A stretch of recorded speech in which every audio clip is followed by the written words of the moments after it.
5 minutes in the room from our last recording. Uh-huh. Okay. Like I forgot to refresh my email, so I just opened the most recent Zencaster when I popped open my thing, and it was last week. So I was like, Anthony said he was on, but whatever. And I've just been sitting here for 5 minutes, and then I was like, you're a fucking idiot. It's all good, man. It's all good. Yo, it's me, Cody Cannon, on the Mizzy mic.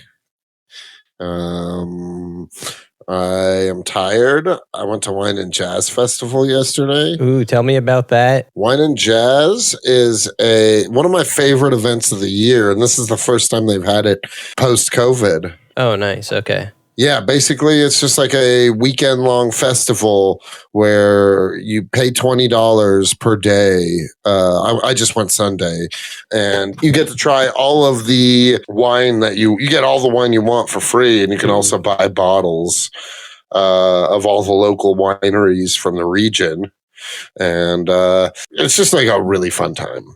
What's your favorite kind of wine? I like it kind of dry, or at the very least, I don't like a sweet one. I either want it to be dry or semi-sweet. You know what I mean? Mm-hmm. So I like Cabernets a lot. Chardonnays are fine, but it just like my favorite. I really love a plush, which is kind of like a mixture of a white and a red. I think it's one of my favorite kinds of wine. What is it called? A plush? Yeah. I've actually, I could say I've never heard of that. Yeah, it's you should get it. It's or sometimes it'll be referred to as an orange wine, not like from oranges, but like yeah. Interesting. Yeah. A lot of natural wines that like are made without like the sulfates and stuff like that tend to be plush or orange in color. Gotcha. Do you consider yourself a wine connoisseur? Not in the slightest. In the sense that, like, I like being the giggly, bubbly, drunk wine gives me. You know?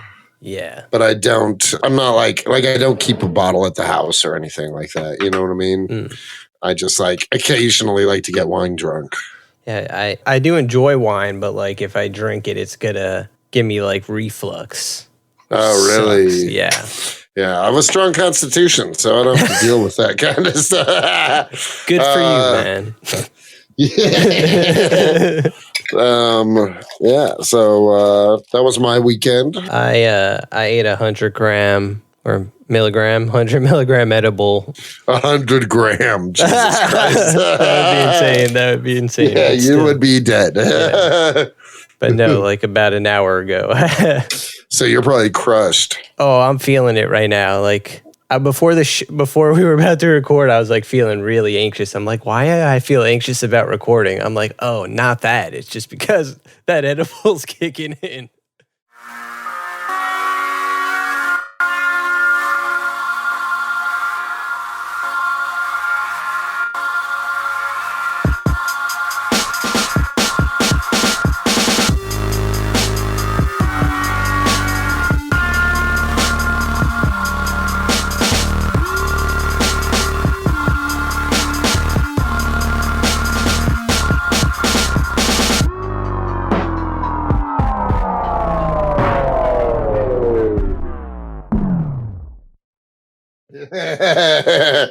Yeah, it's going to be a fun recording. We're doing a mini episode, a you and me episode. Yep. The way the podcast was intended. Yeah, Cody and Anthony. Anthony and Cody.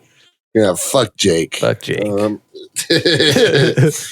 how you doing, bud? How was your weekend? I saw Barbarian. Okay, I don't want to go without just like a spoiler free thumb up, thumb down. Oh, thumbs up for sure.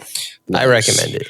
Yeah, I heard it was sick from like the internet, I guess. Yeah, the internet. I definitely heard the same thing.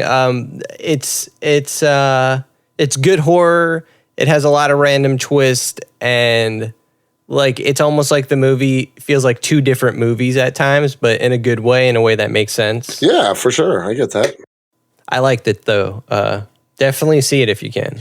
Nice. I will. Maybe I'll take The Boy. Is it really like have any insane like bad stuff? Like, I don't mind a little blood and gore or anything like that, but is it like? Have you ever seen Drag Me to Hell? Yeah. If you would consider that insane, like there's some things in that movie, like with corpses and stuff, it could kind of feel like that.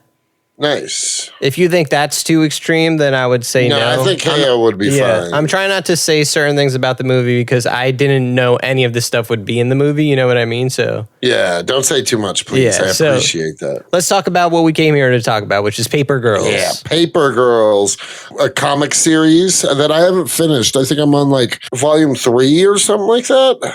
Nice, yeah. And we're just here to talk volume 1. Yeah, volume 1. But I'm just saying, one of my favorite comic book authors, Brian K. Vaughan. Brian K. Vaughan, artist Cliff Chang. Yeah, love the art. Love the story. Big fan. Touches on a lot of nostalgic things I love. Gives big like Breakfast Club, Goonies, Stranger Things homages. You know what I mean? Yeah, because it takes place in 1988. So you automatically get those 80s vibes. Yeah, Cody, you told me about this comic. I know I heard about it, but you were the person who read it and were like, oh, you got to read Paper Girls. Yeah, it's really cool. I love it. I love the twists in it. Like at first you're like, oh, what is this? Is this going to be like a X-Files type thing? Is this going to be like a monster? Are these aliens? Come to find out, no, they're time travelers. Yeah. Time travelers, exactly. Yeah, I love the twist at the end of the first issue when they're like, that lets you know that's what's going on when it's like an apple thing. Yeah, they finally gets left behind by the aliens. Yep. I thought that was cool. And then I think in the next issue they're like, oh, that does remind me of these computers I've seen, but it's way too small. And that's when they start to like piece it together. They're like, well, in the future, you can imagine like, because computers used to be like fit in a room. And now they're like, you can imagine in the future, it gets even smaller. So, yeah. Yeah, exactly. And yeah, it's just a cool little thing. I love the cast. The cast is a lot of fun. I love the Paper Girls themselves. They're like the perfect quintessential 80s, like touching, but like it does a good job of touching on things that people are really more coming to terms with. Like in the 80s probably would have been taboo to talk about like sexual orientation or like depression and stuff like that, Yeah. Mac, like, like she'll always say offensive things. Yeah. And they point out, they're just like, dude, come on. Like, like she's just like that kind of person. Whereas I would say the main character, Erin, she's like super religious. Not super religious, but she's constantly kind of referencing the Bible. She has dreams that are like very biblical. Yeah, you could tell that at least like if she isn't currently religious. Here, I'm going to take a toke real quick. It might send me into a coughing spree. It's that time of year where my bronchitis acts up. No, this is the Toking for Jesus Minute, featuring Cody Cannon. Yeah, Toking for Jesus. It's a new segment on the show. Cody takes a huge bong rip in the name of Jesus. As he would have wanted. As he would have wanted. Every time he coughs, he like gains another like 7 years of life. It's a very touching thing to witness, really. Yeah, it's me like, this is how I combat my debaucherous nature is by smoking weed in the name of the Lord. Yeah. So I guess that makes you Erin. You're the Erin of the Paper Girls group. I like the group of friends and I feel like if you took away all the sci-fi elements, I would still like read a comic about that group if they're just like normal kids like in the 80s, like doing their paper route. It's interesting enough already the way Brian K. Vaughan writes, and the art is just, it fits it perfectly. Stellar, yeah. It reminded me of Saga in a lot of ways, the art. The art, well, see, it's very different still, though. Like, it's it's like not as detailed, but in a way that's still, like, it's still very, you know what I mean? Like, it's just different. Does that make sense? Like, not as realistic. Yeah, exactly. I mean, not that Saga is realistic, but you get what I'm saying. Like, it's more cartoony almost. Yeah, I could see that, especially how like the time travelers are kind of like, they're ninjas. They look like ninjas at first. You're like, why are ninjas like running around this neighborhood? Yeah, and at first you think those two boys are going to be the villains. Right. And you're like, fuck, these are the bad guys. And then you come to find out that they're kind of just helping. Right.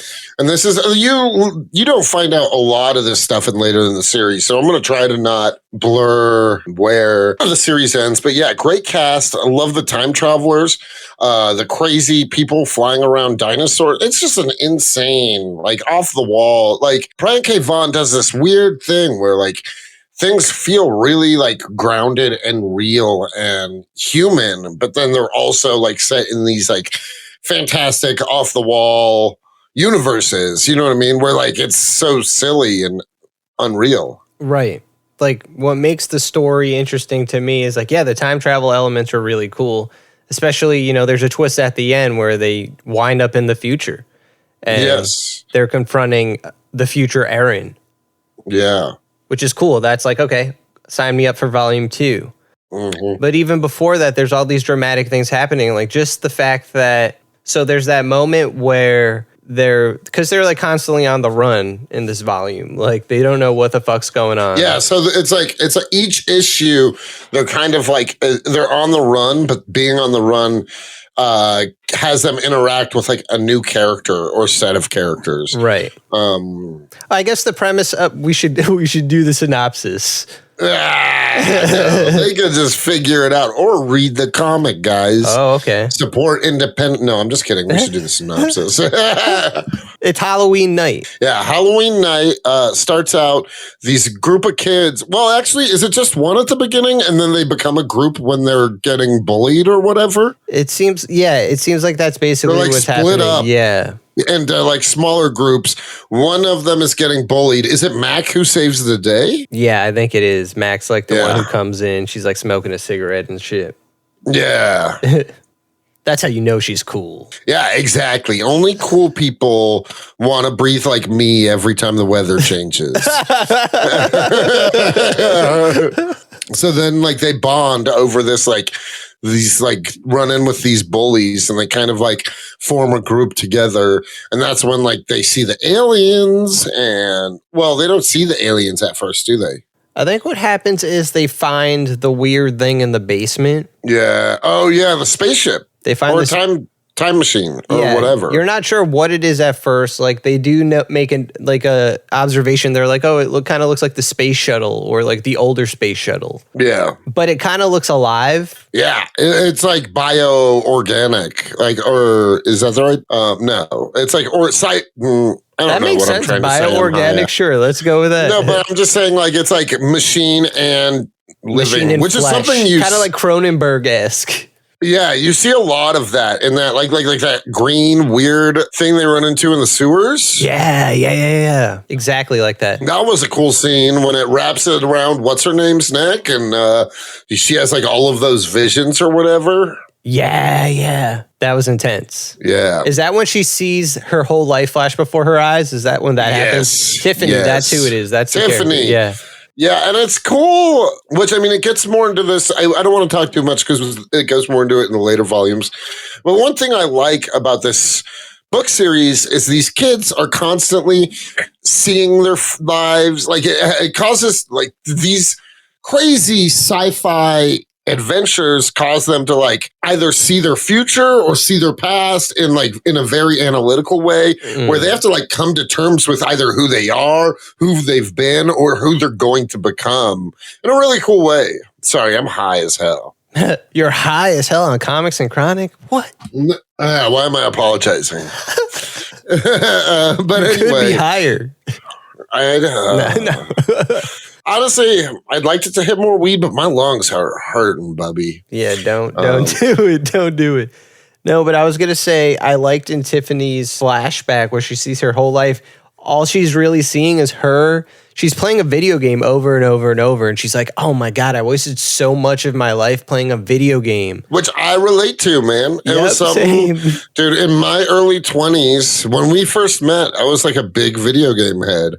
And what's the video game like you played the most in your life? Like you put the most hours into? I'd say like somewhere between Call of Duty. I spent a ton of time when I was a kid playing, like insane amount of time playing like GoldenEye and Perfect Dark. Oh shit, nice. Yeah, the N64 shooters. Hell yeah. Yeah, I spent a lot of shooters. Halo is a big chunk of my life. A lot of like multiplayer games. I put a lot of time into games like Mass Effect. Really? And yeah, I loved those games. Ocarina of Time, I played all the way yes. through, like 100%ing the game multiple times. You know what I mean? Yeah. I spent a ton of time because most of my time, video game time in life was as a kid. So it was a lot of like Nintendo shit, like Ocarina of Same. Time, Pokemon, that kind of ish. Yeah. RPGs when I was younger, and I still like enjoyed them, but not as when I became like a young adult. It was a lot of shooters. Yeah, definitely put a lot of hours into Pokemon. A lot of hours into Star Fox. That was my favorite game on N64. I would play Star Fox all the time. See, that was not even close to up there. I put more hours into Harvest Moon 64 than I did Star Fox. Then Star Fox. Wow. Did you just not like Star Fox? It was fine, but it just like wasn't my jam. Do you not like space stories and space themed things? Is that not like... Actually, I love space things. Oh. There was like a point in time when I was younger where I was like kind of trying to write my own space opera, but then I was like, you're just ripping off everything you love. And I just kind of stopped. I feel like that could be still awesome though. Like even if you're ripping off everything you love, you're mashing it together in your own like Cody way. Like it could still be like a great idea. Yeah, I don't know. But that being said, I love space things. Growing up, Star Wars was, if you would have asked me my favorite series from a young age, it was first it was like Jurassic Park. And then it was Star Wars, probably until I was like right around the time I was smoking weed. And then I was like, it's The Godfather or something stupid like that. You know what I mean? From Star Wars to gangsters. Oh, I just choked on my cough drop.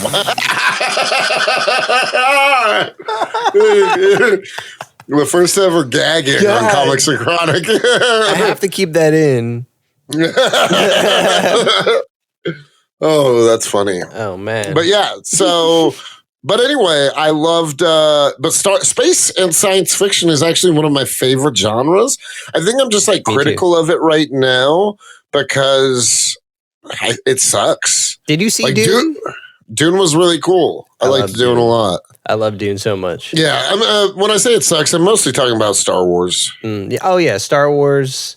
No, Star Wars has been slipping. I haven't watched Andor yet. I don't know if you've caught up on any of the new shows. I couldn't give less of a fuck. I figured. And I've heard they're all so mediocre that I really like don't feel like I'm missing anything. You're not missing much. You're not missing much. I do like The Mandalorian. That's what everyone says. They say if you're gonna watch one, watch The Mandalorian. And I was like, maybe one day, Maybe one day. But anyway, back to these guys. Yeah, Paper Girls. Yeah. Dude, just such a fun, cool, interesting story. The issue before the one we're talking about, I think, is a really cool one where Eren gets shot. Yeah, I was thinking of that moment too. That was like the biggest moment of this volume, I think.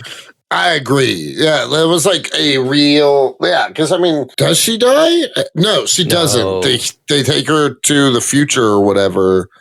So what happens is the two ninjas... The two boys, teenagers. They turn out to be teenagers. They kind of look like burned or scarred in some way. Yeah, like tortured almost. Like kind of like Rocket... How...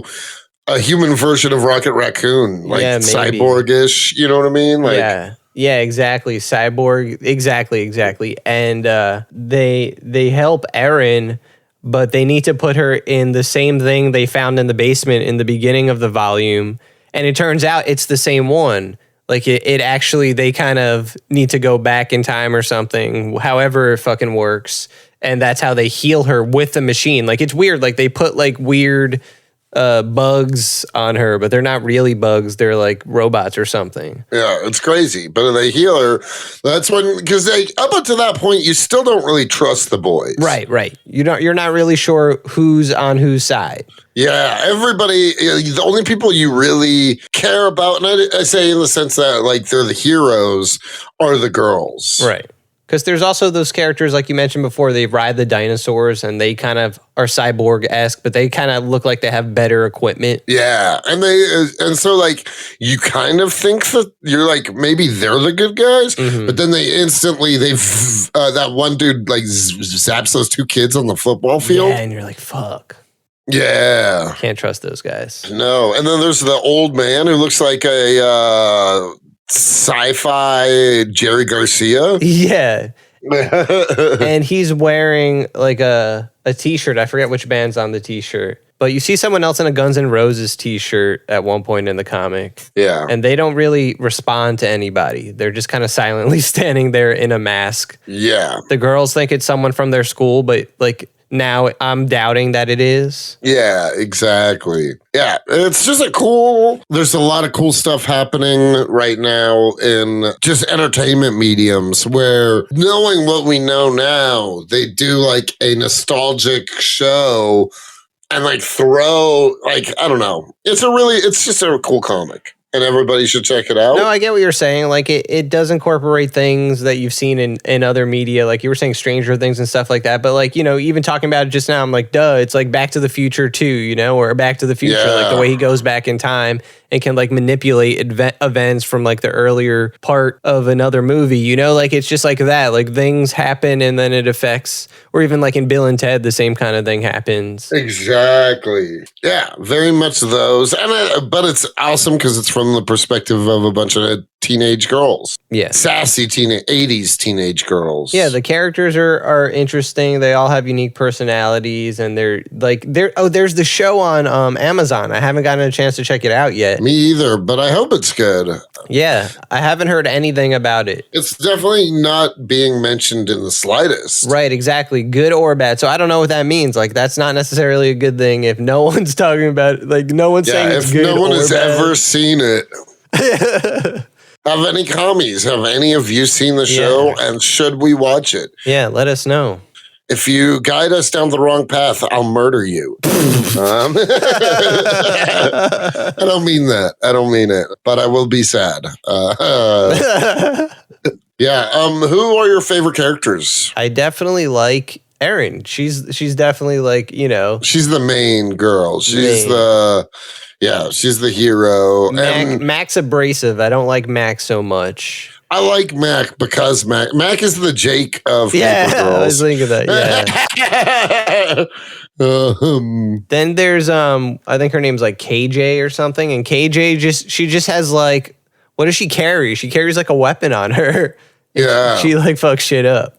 But she's kind of silent. KJ's the badass. Yeah. The strong silent type. Yeah. Where Mac's is it Michelangelo of Paper Girls, like from the Teenage Mutant Ninja Turtles? Raphael, yeah, definitely. Yeah. And then Tiffany's cool, but they also didn't give her much except for the whole life flashback. And you just know that she plays a lot of video games. Which is like a cool way of kind of fleshing out a character that like hasn't really given at this point in the series hasn't really given much of depth. Yeah. Oh, also she was the first Paper Girl. Like she points that out. She was like, I started this.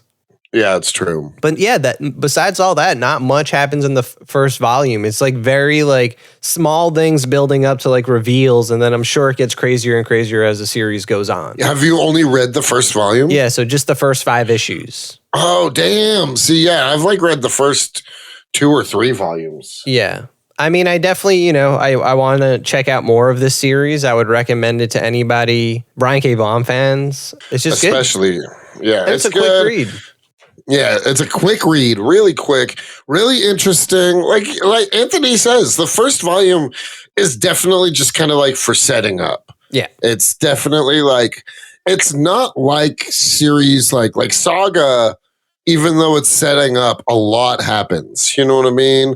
Yeah. What's another independent series we've read? Philadelphia. Yeah, I was just you know what I about mean? to say Philadelphia. Well, yeah. Philadelphia honestly could have just been a standalone too. Yeah, if it would've ends been at fine. volume 1, you could be like, damn, okay. Yeah. But with this, I definitely see, pieces being set up. Like, for instance, like you were getting hints at the fact that in the future, it seems like there's like some war, or the way it's like the factions in the future are, it's like teens and young people versus old people. Yeah, very generational, which is honestly kind of what's happening right now. Dun dun dun. Oh, I need to add that kind of sound effect, like dun dun dun.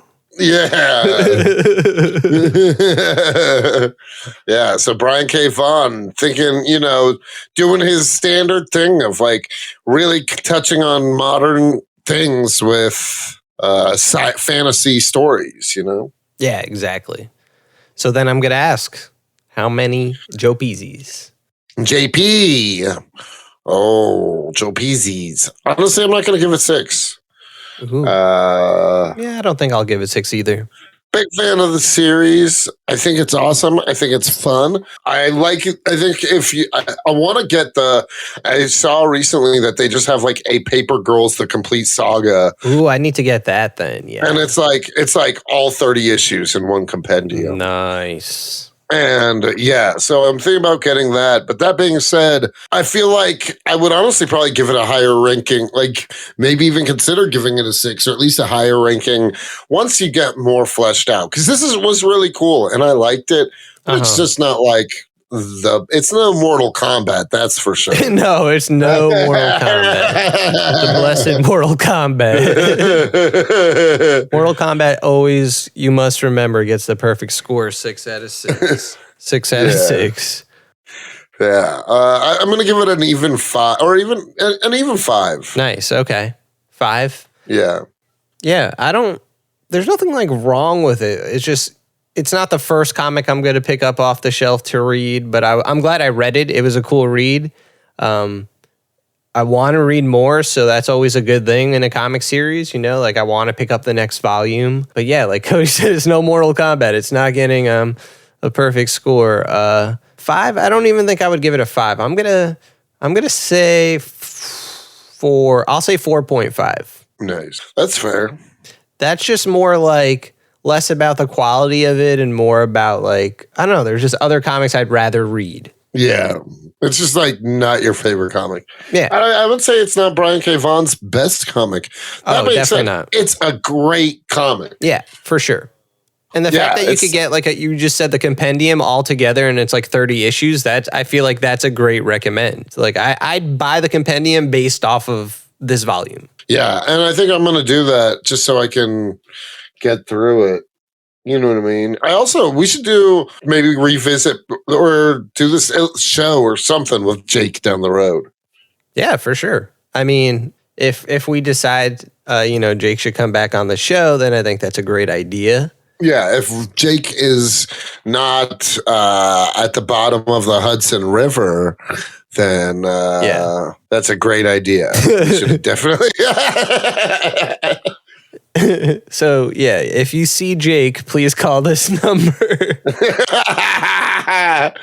Oh, man. Well, that's it. That's it. Losers. This is another mine should get released. I'm not going to go into that. I was trying to be funny. It was a bad joke. Yours should get released first. I heard what you were going to say. I heard it. Yeah. You can tell Jake I said that. Ooh. So yeah, we'll put your episode out first. Fuck Jake. Yeah, but let's hang out again soon, bud. Yeah, Emily said we should call these half baked. Ooh, that's fun. A good name. I do like that. So we'll call it half baked. Clever wife you got on your hands, buddy. Hey, she's a clever gal. Clever gal. Dude, well, thanks for tuning in and to Half Baked, and we love you as always. Help us be successful. Do more. No, I'm just kidding. You guys are great. Follow us on Spotify and Apple, wherever you're listening. You click the follow button. Just click follow. And then rate us. You just click. You don't have to write anything. Just fucking click 5 stars. Tell your friends about the coolest dudes you know. You know what I mean? Anthony if you're a and good Cody. friend, if you're a good Jake. friend to your friends, you will Receive absolutely, yeah. pleasures. You'll receive many pleasures.